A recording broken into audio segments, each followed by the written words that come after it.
Pagi ini aku bangun, sedikit lebih pelan dari biasanya.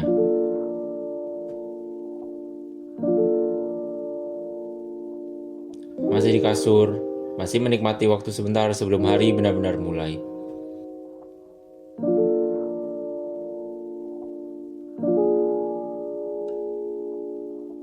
Aku buka ponselku dan berhenti.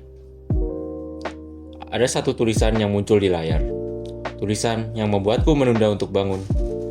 Bukan karena besar, tapi karena membuatku berpikir.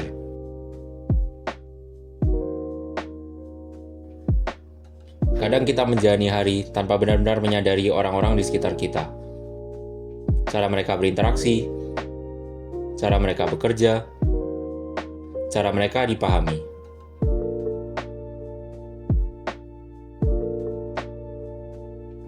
Hari ini, aku ingin melihat lebih dekat.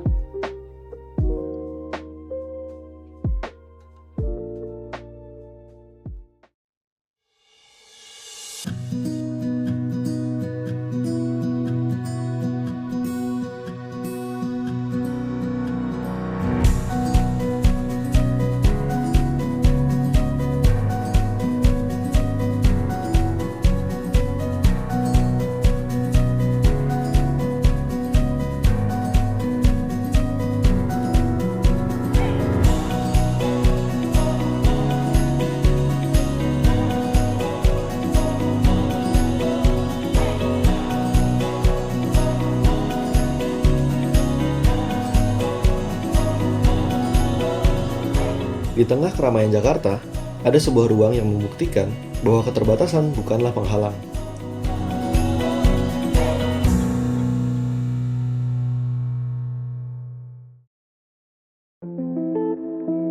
Selamat datang di Sunyi Coffee, kafe unik di mana setiap sudutnya dirancang dengan hati.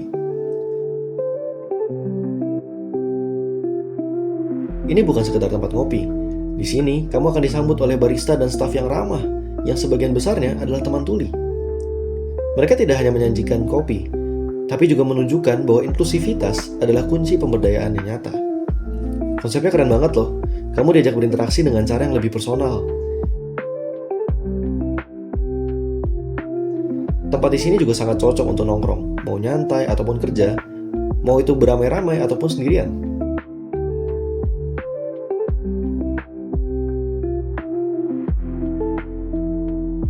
Gak cuma itu, mereka juga punya area thrifting loh, dan menjual berbagai merchandise hasil karya tangan kreatif teman-teman spesial kita.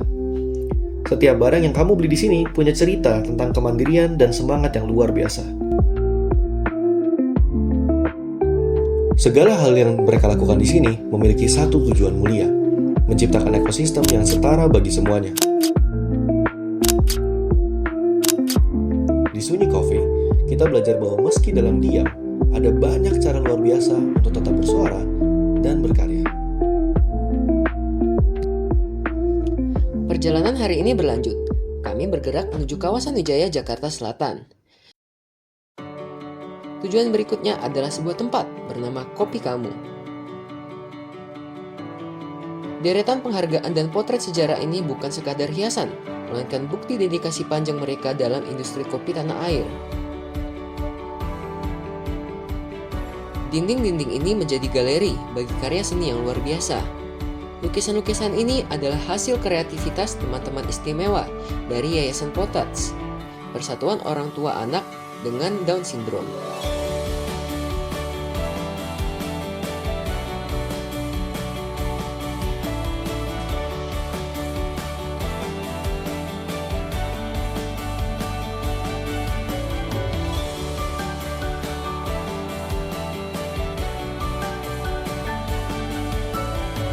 Selanjutnya, kita mampir ke Difabis Cafe & Tea.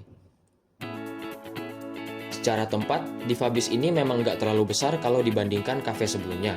Tapi jangan salah, mereka punya beberapa cabang di berbagai titik di Jakarta. Yang menarik di sini adalah proses pemesanannya. Enggak perlu khawatir soal cara komunikasi yang rumit, di sini simple banget. Kalian tinggal tunjuk aja menu yang kalian mau, dan kita akan langsung dilayani. Vibe-nya emang beda. Kalau di Fabis ini konsepnya lebih praktis. Pesan, tunggu sebentar, ambil, selesai, absolute cinema.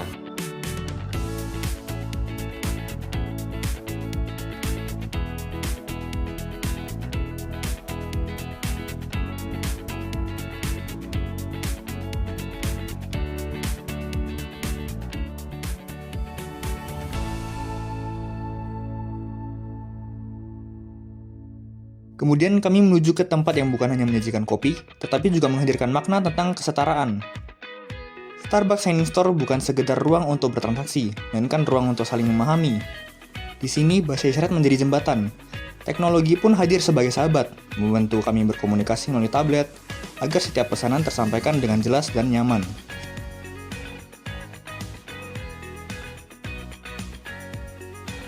Kemudian, kami diajak mengenal bahasa isyarat Indonesia, Isindo, untuk memperkenalkan nama kami. Gerakan tangan yang sederhana berubah menjadi langkah kecil menuju saling pengertian.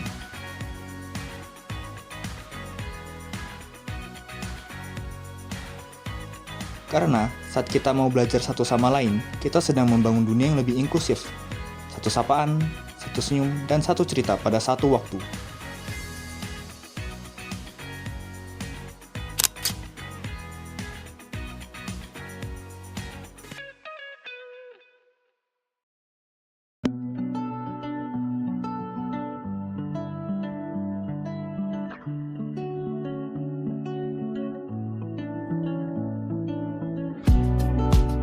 Hari itu perlahan selesai.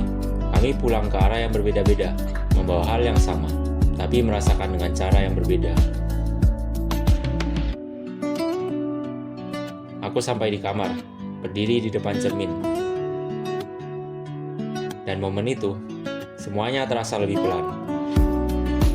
Seperti hari ini belum sepenuhnya ingin selesai.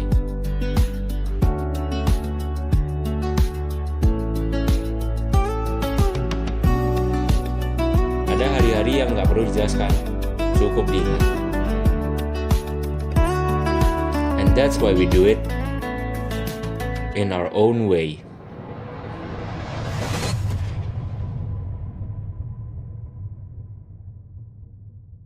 Menurutku sih keren ya, apalagi yang di Sunyi itu kan mereka gak cuma membahas tentang pekerjaan, tapi mereka juga bahas-bahas hal lain, masalah-masalah lain gitu loh, yang relevan juga. Misalnya tuh mereka ada thrift store yang membahas tentang masalah waste, ya kan? Apalagi mereka juga ada akademi, jadi mereka tuh melatih orang-orang yang kira-kira membutuhkan, itu juga mereka latih supaya mereka bisa bekerja atau bisa mencari nafkah juga. Menurutku itu keren sih, apalagi baristanya juga ramah-ramah gitu. Jadi di sana tuh suasananya nyaman, tempatnya asik, enak lah pokoknya. Sebenarnya banyak sekali tempat-tempat estetik yang ada di Jakarta. Tapi kopi kamu ini beda, kayak kita masuk bukan cuma interiornya yang bagus atau karena secangkir kopi aja, tapi bagaimana cara mereka membuka ruangan bagi teman-teman kita yang berkebutuhan khusus untuk berkarya. Jadi menurut saya ini oke banget dan membuka perspektif baru untuk saya sendiri. Menurutku interaksi di Difabis itu praktis sih, karena sistemnya itu gampang banget.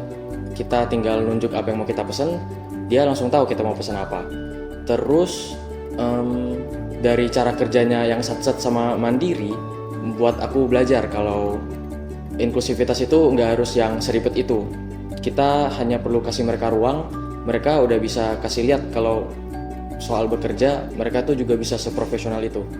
Oke, jadi sebenarnya dari kafe-kafe di Fabel itu sebenarnya menurut gua tuh sangat membuka pandangan ya. Kayak kalau kita lihat itu sebenarnya kesetaraan itu kalau kita pahami itu sebenarnya tuh nggak sulit. Sebenarnya tuh kita tuh hanya harus saling memahami. Kalau kita lihat kita tuh sekedar belajar huruf-huruf dari bahasa isyarat itu sebenarnya relatif mudah.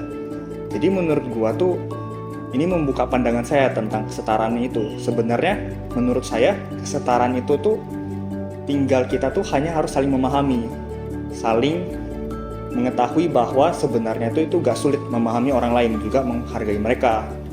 Nah, jadi menurut gua keren dari perjalanan itu. Jadi melalui experience ini walaupun sudah lewat beberapa hari, tapi memories dan historinya itu masih terkenang gitu. Jadi saya akan belajar untuk berjalan lebih pelan, memahami orang dengan perspektif berbeda-beda, di mana orang-orang ini membawakan diri mereka masing-masing dengan cara yang berbeda, dan saya akan belajar untuk menjadi lebih peka.